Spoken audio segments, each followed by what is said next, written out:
y'all, it's Paula with Hillbilly Orchids. Hope everybody's having a fabulous weekend. I'm having a pretty good weekend. Got my new little added grow space set up and running, so looking forward to that, and you guys should be too. It's going to be a new little section for my Grow Star light that I just installed. Doing a review on, and it's going to be my Monster Cattleya section. So, with that said, though, that's something to look forward to. I was talking with my good friend Justin from Justin's Orchids and More, and we were discussing our Epidendrum Nocturnums. Me and him both got the plant same time because I bought mine. And he was talking about them. He's like, oh, I really wanted one of them. And I knew he was getting ready to build his greenhouse. So I was like, you know what? I'm getting him one. So I bought him the same one, same seedling from the same place. So, and of course, if you've followed my channel, y'all know that this thing has bloomed its pretty little head off for me this year. I am over the moon about how spectacular this plant has done for me. Well, I keep telling Justin, I'm like, his is rooting really well compared to mine. I mean, I've got decent roots, but mine has just been blooming and blooming and blooming. And I've told him, I'm like, I cannot wait for you to see this bloom in your own environment. Pictures really do not do her justice. They really don't. So far, I haven't had a fragrance on mine yet, on any of my blooms. So, but you know, never know. We'll give it another go around. But yeah, you know, basically he's growing in a greenhouse though, compared to me growing under artificial lights in a controlled environment. So as you can see, the temperature's 77 degrees Fahrenheit. And it's only about 77% humidity in here right now. I have dropped the humidity just a hair. Usually it's a bit more than that. But I keep her over on the shelf unit facing my LED light. So she's getting straight on, you know, full spectrum LED. Well, you know, she grows, like I said, I mean, you can look at her, she grows really, really well. This growth right here, that's brand new. That is that's the new growth that she put up this year.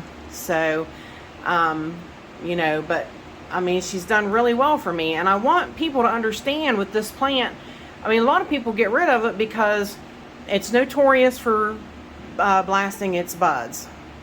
So, you know, or never reaching, it'll start to bloom and it'll self-pollinate and boom, it's done, it's over with. Not really blasting. It just self-pollinates and so fast and you don't ever get to see the bloom. Well, so far, what I've been doing is I leave her over there, you know, and I watch her. I make sure that, you know, she just gets, you know, her full sunlight and everything. I water her like I should. I feed her right along with everybody else. But when I notice those buds starting to crack, I move her over here.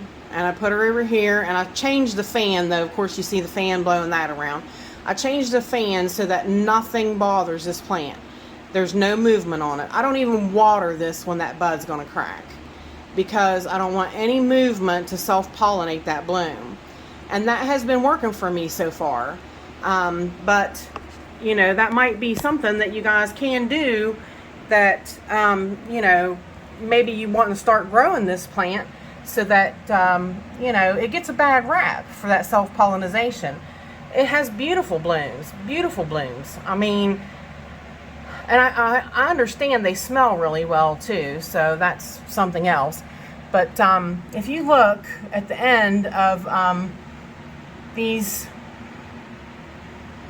if I can get it to come up out there, see, this one is wooded over. It's not in active growth right now, but you leave it be, because once it starts popping out, it will pop out and it'll start looking like this one. it'll get green, and that means that one's going to start growing and it's going to form another bud for me. This one here is 2. Now, that's the other thing about these guys. I get her to pop out of there. It's a little hard to see because of the moss. There we go. That's another thing about these guys too. They are successive bloomers, so you don't ever completely cut that spike off, and it will put out another bloom right after that. But yeah, that's the new growth. She's doing really, really well for me. She obviously loves, loves her conditions. Like I said, she put out several blooms for me, and I'll add them into the video so you can see. But I hope more people start growing this plant, so that more people get aware that it's not a bad plant. It really gets a bad rap. So, but me and Justin kind of wanted to do this little care collab today together, since we both had these plants, and we wanted y'all to see how different they grow in the different environments. So with that said, I appreciate y'all stopping by and hanging out with me, and bye for now till we meet again, y'all.